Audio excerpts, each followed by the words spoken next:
মই Monmi kitchen and ব্লগছৰ আন এটা ভিডিঅ'লৈ আপোনালোকক স্বাগতম জনাইছোঁ। আপোনালোকৰ ডিমাণ্ড মতে মই দুটা গাৰ্ডেনিঙৰ টিপছ লৈ আহিছোঁ। এই মাটিখিনি চাওক, শুকান গোবৰ আছে, বালি আছে, মাটি আছে আৰু ইয়াত সাৰ মিলাব লাগিব, সাৰটোহে মিলোৱা নাই। আৰু আমি মাটিখিনি এনেকৈ বছৰি থৈ দিওঁ। ঘৰৰ মুধত আমি বক্সত পাচলি খেতি কৰোঁ। আৰু চাওকচোন, এই কেইমাহমানতে নেমু জোপাই গোটেই ৰাস্তাটো বন্ধ কৰি দিলে। মানুহ এজনক মাতিছিলোঁ, আহে মানে আৰু বেছিহে বাঢ়ি গ'ল। গতিকে এওঁ আকৌ কাটিবলৈ বেয়া পায়। মোক ক'লে, তুমি যদি পাৰা কাটি দিয়া, মই বাকী চব চাফা কৰিম। সদায় আচলতে এই ডলা কামবোৰ মইহে কৰোঁ। এই ধুনীয়া কাটাৰখনে কাটিবলৈ খুবেই ভাল, অকণো কষ্ট নহয়। আৰু এওঁ নেমু ডালখিনি চাফা কৰিছে আৰু জেগা ওলাই গ'ল। দুটা নেমু পালোঁ। চাওক, এনেই নেমুজোপাত বহুত বেমাৰ ধৰিছিলে, আগতে আপোনালোকক মই শ্বেয়াৰ কৰিছিলোঁ। আৰু সাৰৰ কথা কৈছিলোঁ যে আচলতে প্ৰথমতে আমি এইখিনি ককপিত শুকুৱাই পিছত মাটিখিনিত মিলাব লাগিব। কেনেকৈ কৰিলোঁ মই আকৌ এবাৰ ভিডিঅ' কৰি দেখুৱাই দিম বাৰু। আমি প্ৰত্যেকগৰাকী মহিলাই ধুনীয়া হোৱাটো বিচাৰোঁ, ধুনীয়া হৈ থাকিবলৈ বিচাৰোঁ আচলতে। আৰু প্ৰসাধন সানিলেতো ধুনীয়া নহ'ব, আমি নিজকে ধুনীয়া কৰি ৰাখিব জানিব লাগিব। স্কিন কেয়াৰ যিমানেই কৰিব সিমানেই ধুনীয়া হৈ থাকিব আৰু বয়সটো ধৰি ৰাখিব পাৰিব। আমি সকলোৱে জানো যে স্কিন কেয়াৰৰ ষ্টেপ 3টা: ক্লিনজিং, টনিং, মইশ্চাৰাইজিং। আৰু প্ৰথম ষ্টেপটোৱে যদি আমি বেয়া হয়, আমাৰ ভালকৈ নকৰোঁ, তেতিয়াহ'লে পিছৰ দুটা কৰি একো লাভ নাই। আমি যিকোনো এটা ফেচ ৱাছ ল'লোঁ আৰু মুখখন ধুলোঁ, চাফা কৰি দিলোঁ, আমি ভাবিলোঁ আমাৰ ফেচ ৱাছ হৈ গ'ল, আমাৰ ক্লিনজিং পাৰফেক্ট হৈ গ'ল। আচলতে সেইটো নহয়। আমাৰ স্কিনৰ কি প্ৰব্লেম আছে, ধৰক মোৰ স্কিনটো কি টাইপৰ স্কিন, সেইটো আমি বাছি ল'ব লাগিব, বা মোৰ প্ৰব্লেম কি আছে সেইখিনি চাই লৈ পেলাই আমি এটা ভাল ফেচ ৱাছ বাছি ল'ব লাগিব। কিছুমানৰ মুখত একনে মাৰ্কছ থাকে বা টেনিং থাকে, পিগমেণ্টেশ্যন থাকে। এই সকলোবিলাক দূৰ কৰিব পৰা, সকলো স্কিনৰ কাৰণে চুট হোৱাকৈ শুদ্ধকৈ ফেচ ৱাছটো বাছি ল'ব লাগিব, সঠিকভাৱে কৰিব লাগিব আৰু সঠিক টাইমত কৰিব লাগিব। তেতিয়াহে আমি ৰিজাল্ট পাম। আৰু এনেকুৱা এটা প্ৰডাক্টে মই আপোনালোকলৈ লৈ আহিছোঁ, নিউডৰ deep cleansing instant glow face wash. আৰু কেনেকৈ এই ফেচ ৱাছটোৱে আমাক সহায় কৰিব। নিউডৰ deep cleansing instant glow face ৱাছটোত আছে এক্টিভিটি চাৰ্কল, লিকৰাইজ আৰু টি3 অইল। এই তিনিওটা থকাৰ বাবে আমাৰ মুখখন একেবাৰে ডিপ ক্লিন হয়, পূৰা চাফা হয়। যিখিনি জাৰ্মছ থাকে বা মুখত টক্সিন থাকে সেইখিনি পূৰা চাফা হৈ যায়, এটা ইনষ্টেণ্ট গ্ল' দিয়ে। আৰু এই টি3 অইলটোৱে আমাৰ মুখৰ যিখিনি পিগমেণ্টেশ্যন বা ডাৰ্ক চাৰ্কুল বা একনে মাৰ্কছ সেইখিনি নাইকিয়া কৰি দিয়ে, মানে ট্ৰিটমেণ্ট লয়। আপোনালোকে অলপমান লৈ এনেকৈ প্ৰথমতে মাছাজ কৰিব।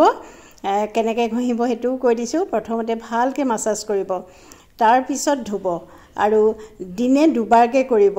এবাৰ ৰাতিপুৱা শুই উঠি কৰিব আৰু এবাৰ শোৱাৰ আগত কৰিব। গতিকে এই 3টা ষ্টেপ যদি আপোনালোকে ফ'ল' কৰে, তেতিয়াহ'লে স্কিন কেয়াৰৰ ফাৰ্ষ্ট ষ্টেপ কমপ্লিট।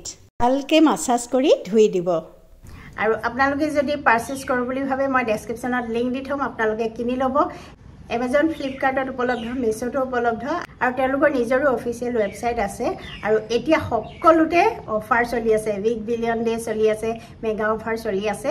গতিকে এই চান্সটোতে আপোনালোকে কিনি ল'ব পাৰিব। কালি ৰাতিয়ে মই চাউল কেইটামান তিয়াই থৈছিলোঁ শুবলৈ যোৱাৰ আগত, কোমলি আছে। আৰু এইখিনি দিনতে তিয়াই থোৱা বুট, আৰু ৰাতি মই খৰাহীটোত ঢাকি থৈছিলোঁ, সুন্দৰকৈ গজালি ওলালে চব। অলপ যে গৰম আছে, গোটেইখিনি ভালকৈ ওলোৱা নাই, অলপ হ'লেও ওলালে। আৰু এতিয়া চাউলখিনি মই মিক্সাৰ গ্ৰাইণ্ডাৰত ভালকৈ বাতি ল'লোঁ, পানী অলপমান দি বাতিলোঁ। আৰু তাতে মই কেইটামান বুট দি লৈছোঁ। আজিও দোচাৰ নিচিনাকৈ বনাম মই, ফাৰ্মেণ্টেশ্যন কৰি নাৰাখোঁ আৰু লগে লগে বনাম, কাৰণ স্কুললৈ যাবলৈ দেৰি হৈছে। মই ব্ৰেকফাষ্টটো সকলোকে এনেকৈয়ে বনাই খুৱাম। বুটখিনিও মই পিহি ল'লোঁ। আপোনালোকে পিহোঁতে পানীৰ পৰিমাণটো চাই ল'ব। মই অকণমান ঠাণ্ডা পানী মিলাই পেলাই মই পিহিছিলোঁ আৰু নিমখ মিলাইছোঁ। 2 ভাগ ভালকৈ অকণমান ঘুটি ল'ব, তেতিয়া মিশ্ৰণটোত বতাহ সোমায় আৰু ডোচাটো সুন্দৰ হয়। এখন টেৱা পাতি লৈছোঁ, গৰম হোৱাৰ পিছত অকণমান তেল দিছোঁ আৰু তেলখিনি মই এখন টিচু পেপাৰে টুকি পেলালোঁ। তাৰপিছত এক চাটি পানী মাৰি দিলোঁ, যাতে টেৱাখনৰ টেম্পাৰেচাৰটো কণ্ট্ৰল হয়। বেছি গৰম হৈ থাকিলে ডোচা একেবাৰে নুঠে। আৰু চাওক, মই এহেটা আৰু অলপমান দি পেলাই সোঁ মাজত ঘূৰাই আছোঁ। প্ৰথমতেই কিন্তু এই চিনটো নবহে, 10 পাকমান ঘূৰাব লাগে। আৰু মই একদম ভালকৈ শিকাই দিছোঁ। আগৰ ডোচাৰ মই ৰেচিপিটো দিওঁতে কাৰোবাৰ উঠা নাই বোলে, আৰু টেৱাখন ভাল হ'ব লাগে কিন্তু। আৰু অকণমান শুকাই অহাৰ পিছত অকণমান তেল সানি ল'লোঁ আৰু এতিয়া মই চাটনি অকণমান দি যিকোনো চাটনি দিব আপোনালোকৰ ঘৰত আছে যি চাটনিয়ে বনাই থোৱা থাকে নাইবা টমেটো কেটচাপ থাকিলে তাকো দিব পাৰে আৰু লুটিয়াই দিলোঁ এয়া মোৰ ডোচা ৰেডি স্কুল যাবলৈ হৈছে মোৰ পৰীক্ষা ডিউটি আছে সেইকাৰণে লৰালৰিকে মই বনাইছোঁ ভালকৈ প্লেটিং কৰা নেদেখুৱাওঁ মই আৰু এখন একেবাৰে পাৰফেক্টকৈ বনাই দেখুৱাইছোঁ কাৰোবাৰ যদি প্ৰব্লেম থাকে চাব দেই আকৌ মই টেম্পাৰেচাৰটো মানে অকণমান টেৱাখনৰ তাপটো কমাই ল'লোঁ আৰু এয়া চাওক দিয়াৰ পিছত লগে লগে চিনটো নবহে কেইপাকমান ঘূৰাব লাগে যেতিয়া চিনটো বহিব তাৰ পিছত এনেকৈ হেতাখন ঘূৰাই নিব এয়া হৈ গ'ল চাওক মই একদম কিবা খুটি নাটি ৰয় বুলি ভালকৈ দেখুৱাইছোঁ আৰু অকণমান শুকুৱাৰ পিছত তেল দিছোঁ এয়া চাওক তাৰপিছত ছাইডটো উঠি আহিব ছাইডটো উঠি আহিলে আপোনালোকে আৰু অকণমান মচমচীয়া কৰোঁ বুলি ক'লে ৰাখিব যদি কোমলকৈ খাওঁ বুলি কয় কোমলকৈ খাব মোলে এখন ল'ৰালে এখন বনালোঁ পৰীক্ষা ডিউটি দিওঁগৈ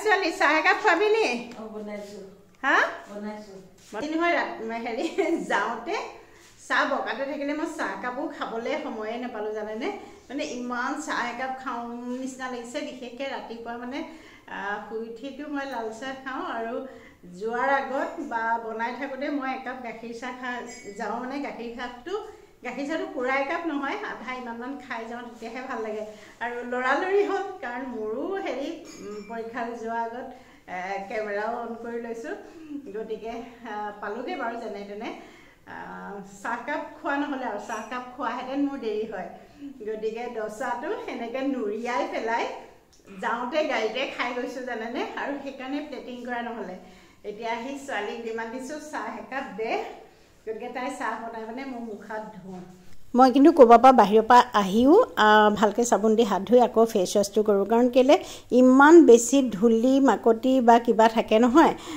পাৰিলে ৰাতিটো কৰোঁৱেই ক'ৰবাৰ পৰা আহি পেলাই কৰোঁ আচলতে ঘৰত থকাসকলে দিনত নকৰিলেও হয় কিন্তু ক'ৰবাৰ পৰা আহি যে মুখখন ভালকৈ ধোৱাটো একেবাৰে জৰুৰী এতিয়া পংখীয়ে চাহ দিছে চাহ খাওঁ